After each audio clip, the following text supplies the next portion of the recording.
नमस्कार। आप सब लोगों का स्वागत है पोस्ट मार्केट एनालिसिस के अंदर। ये हमारा वीडियो और यू कैन से लेक्चर जो है नंबर 7 लेक्चर ये चल रहा है और आज हम 11 फेब की पोस्ट मार्केट एनालिसिस करेंगे। जिन लोगों ने बहुत अच्छे से स्टडी किया, जैसे कुछ स्टूडेंट्स होते हैं कि जिनको जितना पढ़ाया जाए सिर्फ वो उतना ही करते हैं, कुछ होते हैं कि जो पढ़ाया गया उसके लॉजिक के हिसाब से काम कर लेते हैं। तो जिन लोगों ने मेरा 9 फेब का पोस्ट मार्केट एनालिसिस देखा था जिसके अंदर मार्केट गैप अप ओपन हुई थी, उन्होंने वो सारे लॉजिक गैप डाउन के लिए लगा दिए एंड बिलीव मी इतना ज़बरदस्त पैसा उन्होंने कमाया, इतना ज़बरदस्त पैसा कमाया मैं बता नहीं सकता। कैसे, मैं आपको बताता हूँ क्या हमें करना चाहिए था, क्या हमारा थॉट प्रोसेस होना चाहिए था 11 फेब को। सबसे पहले क्या हुआ, मार्केट खुली 150 पॉइंट गैप डाउन। क्या हमें कोई सपोर्ट कोई रेजिस्टेंस ड्रॉ करना है? आंसर है नो, है ना।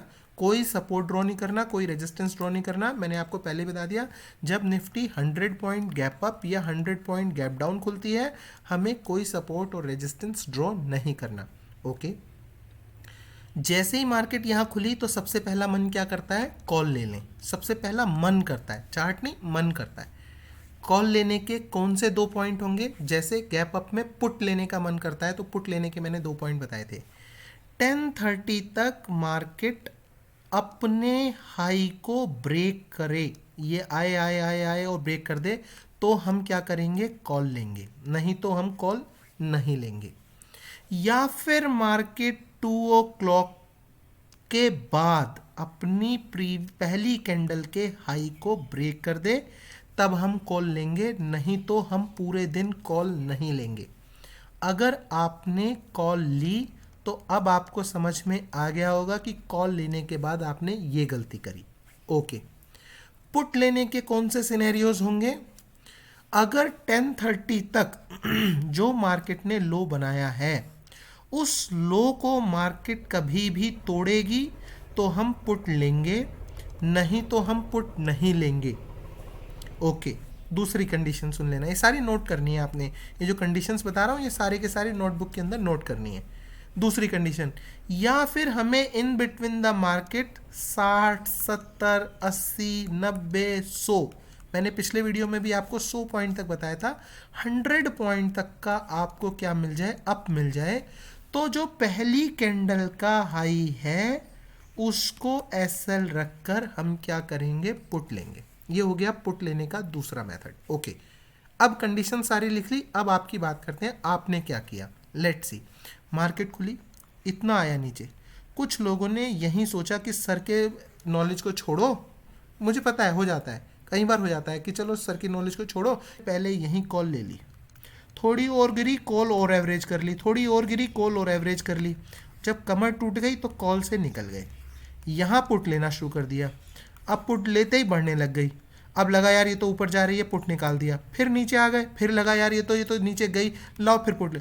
इस ही चक्री में चक्री बन गई। इस चक्री को हटाना है। ये चक्री कब हटती है, जब आपने सम सेट ऑफ रूल्स बनाए हैं। तो जैसे ही सम सेट ऑफ रूल्स बन जाते हैं चक्री वहां पर टिकते ही नहीं। जैसे सूर्य के आने पे, सन के आने पे अंधेरा अपने आप गायब हो जाता है, ऐसे ही सम सेट ऑफ रूल्स जब मार्केट के अंदर एंटर कर जाते हैं तो चक्री अपने आप गायब हो जाती है, और जब चक्री गायब हो जाती है तो लॉस गायब हो जाता है, क्योंकि चक्री ही लॉस का कारण है। जब आपको समझ में ही ना आए, जब आपका उल्टा ही माइंड चलता रहे तो आप लॉस करते हैं।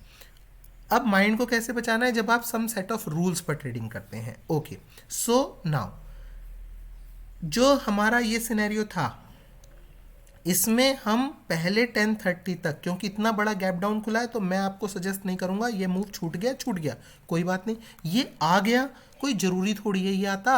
हो सकता है मार्केट ऐसे ऐसे कर देती, हो सकता है किसी दिन मार्केट ऐसे निकल जाती, तो ये हमारे रूल का हिस्सा है। तो इसमें जल्दबाजी नहीं करनी, ये नहीं सोचना भाई 150 पॉइंट जिस दिन गैप डाउन खुलेगी या गैप अप खुलेगी या 100 पॉइंट गैप डाउन खुलेगी हम क्या करेंगे, हम अपना रूल बना लिया 10:30 तक वेट कर लेंगे, बड़ी अच्छी बात है, कोई दिक्कत नहीं है। Okay, now let's understand. उसके बाद मार्केट ने आपको इतनी ज़बरदस्त एक सेटअप बनाया, इतना ज़बरदस्त एक सेटअप बनाया, उस सेटअप को, ये जो सेटअप मैं बता रहा हूँ ये सेटअप जो मैं जितने भी आपको रूल्स लिखवा रहा हूँ उन सब पे ओवरराइडिंग है। ये जो सेटअप है ना, ये ओवरराइड करता है, ये ओवर रूल करता है उन सबको। कैसे? अगर ये सेटअप फॉर्म हो रहा है तो you can take any time any trade. मैंने आपको कई बार बताया ये सेटअप का काम। ये सेटअप का काम क्या है? इसमें आपको 3 स्विंग दिखने होते हैं, 3 स्विंग बिल्कुल सेम पॉइंट पे अगर आप कनेक्ट करो तो 3 स्विंग दिखें, और 5 मिनट की कैंडल पर दिखें। क्योंकि अगर 15 मिनट की कैंडल पर 3 स्विंग देखने लग जाओगे तो पूरा ही दिन निकल जाएगा। 15 मिनट की कैंडल ऐसे 3 बनी, पूरा दिन खत्म। भाई 15 मिनट की 4-5 कैंडल ऐसे बनी होंगी, 4-5 ऐसे बनी होंगी, 4-5 ऐसे बनी होंगी, 4-5 ऐसे बनी होंगी, 4-5 ऐसे बनी होंगी, तो पूरा दिन खत्म। 5 मिनट की कैंडल पर इतना ज़बरदस्त सेटअप दिया। अब आपका ये हो गई लाइन जिस पर 3 बार मार्केट सपोर्ट ले चुकी है। इसका मतलब मैं ट्रेड ले सकता हूँ। बहुत से लोग इसमें गलती क्या करते हैं, मैं वो गलती बताता हूँ। बहुत से लोग जैसे ये ऐसे लाइन खींच लेते हैं 3 ही कैंडल की, और इसको लिख देते हैं ये जो है पहली सपोर्ट 1, ये दूसरी सपोर्ट, ये तीसरी सपोर्ट, ऐसे लिख देते हैं। ऐसे नहीं करना। या 3 रेजिस्टेंस लिख दिए, ऐसे नहीं करना। जैसे ये है, ये क्लियर कट आपको दिख रहा है, ये क्लियर कट, तभी आपने ट्रेड लेनी है, तभी। और ये सेटअप पर जैसे आप ले रहे हैं, मान लीजिए इसको ओवर रूल करके, आप बाकी सारे रूल को ओवर रूल करके इस सेटअप पर ट्रेड ले रहे हैं, टारगेट बड़ा नहीं रखना, टारगेट बड़ा नहीं रखना। जैसे एक और एग्जांपल देता हूँ। जैसे मैंने फ्लैट ओपनिंग पे वीडियो नंबर 1, 2, 3 उसमें मैंने बताया कि मान लो कल फ्लैट ओपनिंग होती है और तब आपने ये रेजिस्टेंस की लाइन ड्रॉ करके रखी होगी, जाहिर सी बात है फ्रॉम वीडियो नंबर 1, 2, 3 की नॉलेज से अगर फ्लैट ओपनिंग होती है। अब अगर आप यहाँ पे रेजिस्टेंस दे रहे हो तो चूंकि यही आपका प्राइमरी सेटअप है, ये कौन सा सेटअप है? ये प्राइमरी सेटअप है, आप इससे ही ट्रेड ले रहे हो। अब आपने ये नहीं है कि मार्केट खुली तो गैप डाउन थी या गैप अप थी, लेकिन आपने उसके अंदर ये वाला सेटअप ढूंढा, इसी पे ही ट्रेड ले रहे हो, तो आप बड़ा तगड़ा टारगेट रख सकते हो, रख सकते हो टारगेट। आप 1:4, 1:5 तक का टारगेट रख सकते हो। जो आपका यहाँ पे इसके निकलने पे आपने एसएल फिक्स किया है, उस एसएल का 5 गुना आप रख सकते हो। लेकिन ये तो चूंकि गैप डाउन खुली थी, हमने कोई सपोर्ट देखनी नहीं थी, हमारे 2 रूल कॉल लेने के, हमारे 2 रूल पुट लेने के अलग है, बट स्टिल हमने उन रूल्स को ओवर रूल करके हमने यहाँ पर क्या कर दिया कि यहाँ पर हम जो है एक कॉल की पोजिशन ले रहे हैं। ले सकते हो, ले सकते हो। आपको टारगेट बड़ा अच्छा मार्केट ने दिया। नाउ अब आपकी गलती कहाँ हुई, मैं आपको बताता हूँ। बहुत ध्यान से सुनना। अब मार्केट बढ़ने लगी, बढ़ने लगी। अब या तो आपने इसका रूल का यूज़ करके यहीं पे कॉल ले ली, तब तो बहुत अच्छी बात है। तब तो आपने चलो यहाँ बुक कर लिया, चलो यहाँ बुक कर लिया, चलो यहाँ बुक कर लिया, प्रॉफिट, बहुत अच्छी बात है। लेकिन बहुत से लोग क्या होता है, जब ये पूरी निकल जाती है तब वो जागते हैं, यहाँ कहीं आके उनको लगने लगता है यार मैं कॉल ले लूँ बस जल्दी, आज तो ये बढ़ेगी, ये तो बस वी शेप रिकवरी हो गई और ये तो यहाँ जाएगी, ऐसा उनका दिल करने लगता है। तो मैंने आपको एक वीडियो में बताया, आई डोंट नो कौन से, ये आपके काम है ढूंढने। आपने नोट्स बनाने हैं, आपने वीडियो की एक एक लाइन को अपने जहन में बिठा लेना है। क्या कॉल लेनी है तो आपने रेजिस्टेंस देखना है कितनी दूर है, पुट ले रहे हैं तो आपने देखनी है सपोर्ट कितनी दूर है। अब जब आप सुबह से इतना वेट कर रहे हो तो ये वाले पॉइंट के बाद 2 बजे के बाद हमने कहा ही है कि कॉल लेनी है भाई, 2 बजे, ये 2 बजे की लाइन है। इसके बाद अगर ये निकल जाती तो मैंने आपसे कहा ही है कि कॉल लेनी है, फिर तो 100% कॉल लेनी है। तो क्यों ना, जब इतना वेट कर लिया तो क्यों ना 15 मिनट और वेट कर लें, जब प्रॉपर सेटअप आएगा तभी ले लेंगे। अब गलती क्या होती है, लोग इस पॉइंट के ऊपर ट्रेड लेते हैं, जबकि यहाँ पे यहीं आपकी वो लाइन दिख रही है ना। और ये देखो रूल, देखो आप कितना ज़बरदस्त था। लास्ट टाइम ध्यान रखना, 2 बजे कहा था आपसे कि 2 बजे से पहले अगर ये ऊपर जाती भी है तो chances are very very high कि नीचे आ जाए। ये तो अच्छा हुआ, खैर इसने तो ऊपर तोड़ा ही नहीं।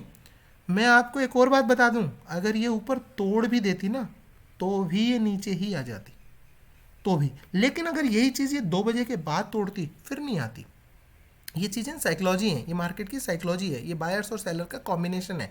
2 बजे के बाद मार्केट में निकलने की या घुसने की होड़ होती है। 2 बजे के बाद डिसीजन लेने की होड़ नहीं होती मार्केट के अंदर। कोई ऐसा नहीं करता 2 बजे के बाद कि अब मैं डिसीजन लूंगा, अब मैं मार्केट को ऐसे चेंज करूंगा। नो नो नो, 2 बजे के बाद तो मार्केट में अगर बायर घुस गए तो घुस गए, सेलर घुस गए तो घुस गए। मीनिंग अगर 2 बजे के बाद ये मूव आ रहा है, इसका मतलब बायर घुस गए हैं, बायर्स ने सेलर्स को जो है दबा लिया है। इसका मतलब अब ये नहीं है अब सेलर मूड चेंज करके उसको दबा लेंगे। इसलिए ये टाइमिंग होती है, चिंता की बात नहीं है। आपने इनके अंदर डिटेल में नहीं जाना, ठीक है ना। कल को आपने इन चीज़ों को नहीं, आपने रूल्स को समझना है कि ये रूल्स जो है ये क्या है है ना।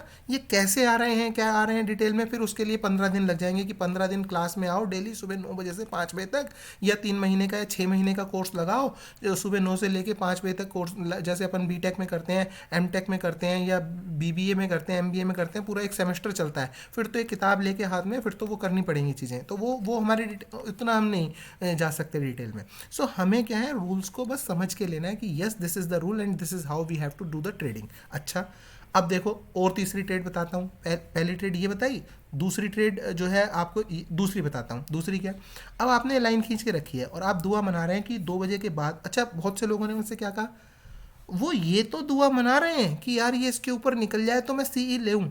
अरे मैं आपसे पूछता हूँ, ये क्यों दुआ मना रहे हो कि इसके ऊपर निकल जाए तो मैं सी लूँ? तुम ये क्यों नहीं दुआ मना रहे कि इसको यहाँ तक आने दो, अब मैं पी लूँ? अरे मार्केट, पहले ये भी तो देखो, ओवरऑल मार्केट का सेंटीमेंट भी तो देखो। मार्केट 150 पॉइंट गैप डाउन खुली है, 150 के बाद और 100 पॉइंट नीचे जा चुकी है। अब आप क्यों ये सोच रहे हो कि इसके ऊपर निकले तो मैं कॉल लूँ? चलो 2 बजे के बाद वो तो निकली ही नहीं, अगर निकल भी जाती तो वाई यू आर थिंकिंग, तुम ऐसा दिमाग में क्यों रख के बैठे हो कि I have to take call at any cost? Why call call call call call? This is my question to you. when the market opened 150 point gap down, why you are thinking about the call? ना तुम उल्टा क्यों सोच रहे हो? You have to see that अरे ये तो रेजिस्टेंस की पहली लाइन खींची हुई है, इसके बहुत क्लोज आ गया है, मार्केट बहुत क्लोज आ गई है यार, यहाँ आ गई है। अगर इसके ऊपर निकल जाएगी तो मेरा क्या जाएगा, मेरे सिर्फ 10 पॉइंट जाएंगे, मैं अपनी पुट की पोजीशन से बाहर निकल जाऊंगा और यहाँ पे मैं कॉल की पोजीशन को एंटर कर लूँगा। क्या दिक्कत है इसमें? कोई भी दिक्कत नहीं है। But still you are thinking about call call call. So यहाँ पे हमारी थिंकिंग क्या होनी चाहिए कि यार इतनी पास आ चुकी है और 2 बजे का टाइम है, अगर इसके ऊपर निकल जाएगी मैं इमीडिएटली अपने पुट से निकल जाऊँगा। ऐसा करता हूँ, यहाँ एक पुट ले लेता हूँ, ज़्यादा से ज़्यादा मेरा स्टॉप लॉस 15 पॉइंट का बन रहा है, and then you have taken a put and you have taken a good amount of profit. और फिर ऐसे पॉइंट पे ये थोड़ी है कि आपने एक कैंडल के लिए लिया है कि एक कैंडल बन गई लाओ मैं निकल जाता हूँ, अरे 2 बन गई लाओ मैं निकल जाता हूँ। फिर आपने मार्केट में 15-20 मिनट बैठना तो सीखो। कैसे बैठोगे आप? सबसे पहले आपने 20 पॉइंट का अपना, मैंने आपको बताया था, गिरे से गिरा 20 पॉइंट का टारगेट बनाना है। और जो अच्छे ट्रेडर हैं, जो थोड़ा बहुत जानते हैं, जो अच्छा पैसा चलो कमा नहीं रहे लेकिन एटलीस्ट लॉस भी नहीं कर रहे, बराबर में रह रहे हैं, वो 100 पॉइंट का देखें। देखो अगर आप मेरे वीडियो सारे देखोगे ना, 100 पॉइंट के तो डेली मार्केट आपको जो है प्रॉफिट दे रही है। जैसे मान लो आपने यहाँ पे लिया, यहाँ ट्रेड ली, देखो पूरे 100 पॉइंट का मूव दिया आपने। जब भी कोई बायर या सेलर मार्केट में एक सेटअप बनाता है तो वो 5 पॉइंट के लिए सेटअप नहीं बनाता, वो 100 पॉइंट के लिए एटलीस्ट सेटअप बनाता है, सो दैट उसको एक अच्छा प्रॉफिट हो सके। सो इस तरीके से मार्केट में कामकाज करना है। थैंक यू दोस्तों। अगर वीडियो अच्छा लगा है लाइक भी करें और नीचे कमेंट सेक्शन में ज़रूर अपने कमेंट्स लिखा करें, सो दैट मुझे पता चलता है कि मैं कितना दिल तक आपके पहुंचता हूं। थैंक यू दोस्तों, थैंक यू वेरी मच।